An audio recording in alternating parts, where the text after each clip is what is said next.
What's up sa inyo mga utol? So ngayong araw meron tayong pag-uusapan. May mga utol tayong nagtatanong sa akin nag-PPM kung kilala ko ba tong tao na to. Sa kabila ng mga sunod-sunod na post niya sa Vintage Group, specifically sa TP Vintage Group yun eh. So bago-bago lang to, last 2 days pa lang nagsimula to, may nitinit pa. Nakita ko na nung isang araw yung post nito actually, hindi ko lang masyado pinansin. Pero ngayon kasi nangungulit na yung mga utol natin. No? So sino nga ba si Tagabunyag? Mga utol, hindi ko kilala o personally kilala si Tagabunyag, lalo yung account na to. Pero kung papansinin mo, meron siya mga nire-reveal about sa Vintage Group. Alright, so basahin natin isa-isa yung mga post niya. Ito, basahin natin yung unang pahayag niya. Yung pinaburda sa akin, sabi niya PSD niya lang daw. Nakita ko pinatagos sa live niya, letter A.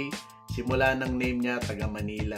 Okay, so mapapansin natin, sinabi ni Tagabunyag na nagpaburda sa kanya. So basically, meron siyang makina ng pamburda ng cup. Malawak ang kultura ng vintage cup, pero maliit na mundo para hindi mo malaman kung sino yung tinutukoy niyang letter A na live seller mula sa Manila.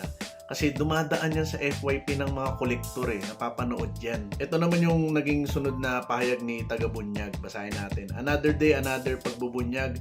Yung naburda kong Raider Cityless, pinarapol sa IG. Taga Canada nakakuha, yung isa taga Dubai. So mapapansin natin dito mga utol, meron talaga mga custom vintage shot, mga pinapalusot at lumulusot na mga vintage shot. Sa ayaw at sa gusto natin, meron talaga nangyayari na ganyan. Kawawa naman yung nakakuha no mga utol. So lalo kung newbie, akala niya legit yung nakuha niyang hat, yung pala custom na vintage shot. Siyempre tataya sila sa raffle, tapos makuha nila ganun. So may halong panggugulang na yung mga utol. Next revelation ni Tagabunyag, alam nyo ba na nakadami account ang idol mo pag nagpapaburda siya sa akin? Kaso lalamog yung number niya, tinry ko sa Gcash yun.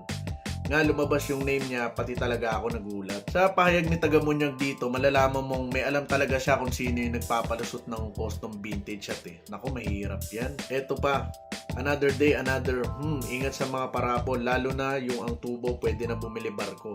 Highs, 4 hats, isa custom doon. Dito naman nagbibigay ng babala si Tagabunyag. So kung susumahin mo nga naman yung mga naging taya ng sumali sa raffle, parang nakabili ka na rin ng bagong vintage shot Tapos ang marireceive mo, custom vintage. Kaya mga utol, ang masasabi ko dito is mag-ingat-ingat din kayo, hindi lahat ng raffle dapat tayaan. So siyasatin nyo muna mabuti kung legit ba yung hat na makiklaim nyo. Baka naman kasi custom na vintage hat. Sayang lang din yung itinayaan nyo, di ba? Basahin natin yung latest post niya. Ito na yun. Katuwaan lang. Tag nyo mga seller dito, binibilan nyo. Ako mag-vouch kung legit. Nagbasa tayo ng mga comments. So nakita ko at nabasa ko kung sino-sino yung mga binabanggit nilang mga seller doon. So araw-araw sila nagla-live. Yung iba naman dumadaan lang sa FYP natin.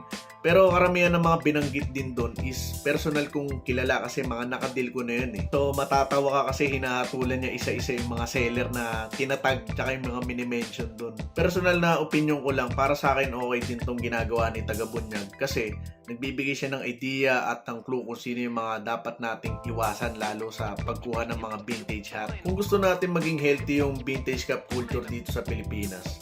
So syempre ang gusto nating umikot lang sa atin is yung mga legit. So wala naman sigurong gustong makakuha ng mga custom vintage hat. Hindi talaga may iwasan yung mga ganyan, yung mga nagpapalusot ng custom vintage cup. So ingat-ingat tayo mga utol ko. Pwede kayong magtanong sa mga kuya natin, mga veterano sa cup game kung may kakilala kayo. Para sa mga kapwa ko kolektor ng vintage cup, ang tunay na pagmamahal sa kultura ng vintage cup is nasa legit na ganito at wala dito. I-comment nyo sa baba kung sino yan at kung may ideya kayo kung sino si Tagabunyag. So abangan natin, baka may i-reveal pa sa mga susunod na araw. Hanggang dito na lang muna. Peace!